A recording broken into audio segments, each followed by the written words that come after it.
अध्याय 7 मीठी नदियाँ। पाठ की तैयारी। चित्र देखिए, सोचिए और सही या गलत का निशान लगाइए। क्या है पिटारे में? मीठी नदी का पानी स्वच्छ और मीठा था। जानवर दूर दूर से उसका पानी पीने आते थे। बंदर तो वहीं किनारे पर आम के पेड़ पर रहता था।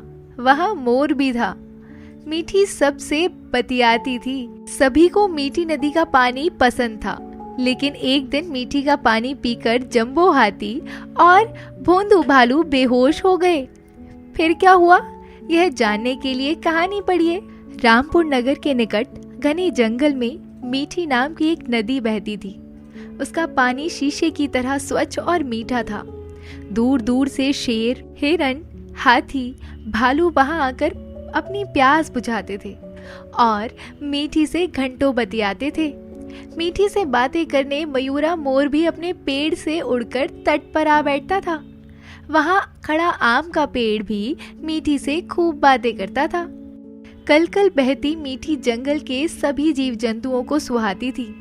वे कभी कभी मिलजुल कर मीठी की तारीफ में एक गीत भी गाते थे।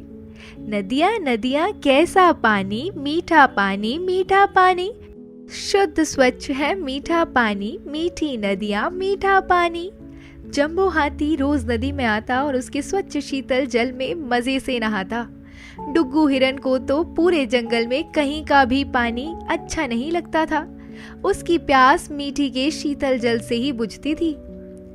भोंदू भालू और गब्बू शेर भी मीठी का पानी पीने आता था। मिंटू बंदर को भी मीठी का ही पानी अच्छा लगता था। मीठी के तट पर सभी जानवर हिल मिलकर रहते थे। आम का पेड़ भी मीठी के पानी की खूब तारीफ करता था। वह कहता था, मीठी के पानी से ही मेरे आम खूब बड़े बड़े और मीठे बनते हैं। मीठी सबसे यही कहती थी, मेरा पानी तुम सबके लिए है। मुझे तुम सब प्यारे हो। तुम सबका साथ मुझे अच्छा लगता है। सभी मीठी से प्रेम करते थे। उसके साथ सबका जीवन हंसी खुशी बीत रहा था। धीरे धीरे कई साल बीत गए। शहर में नई नई बस्तियां और कॉलोनियां बन गई। जंगल के आसपास कई कारखाने बन गए। मीठी नदियां के पानी में अब कालापन और गंदगी दिखाई देती थी। उसका पानी अब जानवरों को अच्छा नहीं लगता था। सभी जानवर परेशान थे। एक दिन तो गजब हो गया। जंबो ने नहाते नहाते मीठी का पानी पिया तो उसका सिर घूमने लगा और वह बेहोश हो गया। जानवरों में खलबली मच गई। मीठी भी घबरा गई। मीठी बोली, अरे इस जंबो को नहाते नहाते क्या हो गया? आम ने कहा, अभी तो अच्छा भला नहा रहा था, ये अचानक इसे क्या हो गया? तभी भोंदू भालू का सिर भी पानी पीते पीते चकराने लगा। वह घर घर आते हुए नदी किनारे भागा और गिरकर बेहोश हो गया। आम ने घबराकर कहा, ये क्या हो रहा है? कुछ समझ नहीं आ रहा। मीठी दुखी स्वर में बोली, हे भगवान, ये क्या हो रहा है? इतने में मयूरा शहर की तरफ से उड़ते हुए आया। उसने जंबू और भोंदू को पड़े देखा तो घबराकर पूछा, क्या हुआ इन दोनों को? आम बोला, इन्होंने मीठी का पानी पिया और बेहोश हो गए। समझ नहीं आ रहा क्या करें। मयूरा ने बताया, कल मैं शहर के पुराने बाग में एक पेड़ पर बैठा लोगों की बातें सुन रहा था। वहां भी मीठी का पानी पीकर लोग बीमार हो रहे हैं। अच्छा, यह तो चिंता की बात है। मीठी ने आश्चर्य से कहा। आम बोला, इस बात का पता लगाया जाए। मिंटू, तुम शहर जाकर पता लगाओ। मिंटू बंदर शहर की ओर चल दिया। इधर बारिश होने लगी। बारिश की ठंडी ठंडी बूंदें जंबू और भोंदू पर पड़ी तो उन्हें होश आ गया और वे उठ खड़े हुए। उधर मिंटू ने पूरा शहर और आसपास का जंगल छान मारा। उसने जगह जगह लोगों की बातचीत सुनी, फिर जंगल वापस आ गया। मिंटू को देखते ही मीठी बोली, कुछ पता चला मिंटू? मेरे पानी से शहर के लोग क्यों बीमार हो रहे हैं? मिंटू बोला, मीठी, बहुत गड़बड़ है शहर में। शहर के आसपास कई कारखाने बन गए हैं। कारखानों से निकलने वाले जहरीले रसायन तुम्हारे पानी में छोड़ दिए जाते हैं। मीठी बोली, अब पता चला असलियत क्या है, तभी मेरा दम घुटता है। आम ने चिंतित होते हुए कहा, जहरीले रसायनों का नदी में मिलना सभी जीवों के लिए खतरनाक है। मिंटू बोला, शहर में जगह जगह गंदे नाले मीठी नदियां में छोड़ दिए गए हैं, जिससे गंदगी और बीमारियों के कीटाणु मीठी के पानी में मिल जाते हैं।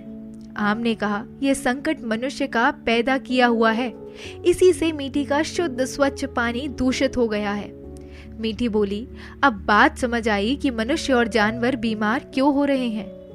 मयूरा बोला, आम चाचा, मैंने देखा है कि लोग मरे हुए जानवर नदी में डाल देते हैं। मिंटू भी एकदम बोल पड़ा, नदियों में लोग तरह तरह का कचरा फेंक देते हैं, पशुओं को नहलाकर नदियों को गंदा करते हैं।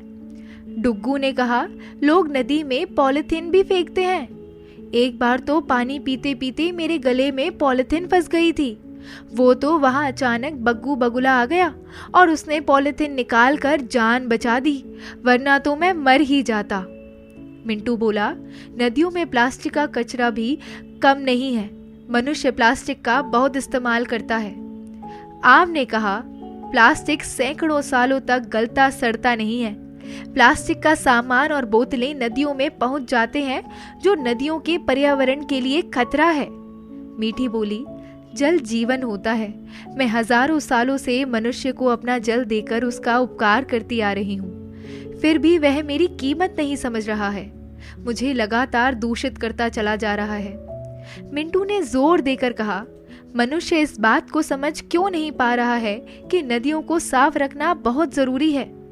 आम बोला, ऐसी बात नहीं है मिंटू, अब यह बात कुछ लोगों को समझ आने लगी है कि नदियों को साफ सुथरा रखने में ही उनकी भलाई है, लेकिन यह बात जब सबकी समझ में आएगी तभी नदियों का कल्याण होगा। मिंटू बोला, सही बात है, मनुष्य को यह बात समझनी होगी कि नदी, जंगल, पशु पक्षी, पहाड़ सभी उसके जीवन से जुड़े हैं। इनका नुकसान उसके लिए खतरे की घंटी है, इनके नुकसान से उसका सर्वनाश भी हो सकता है। मधुर अथैया। दिमाग लड़ाओ, नदियों में इतना पानी कहाँ से आता होगा?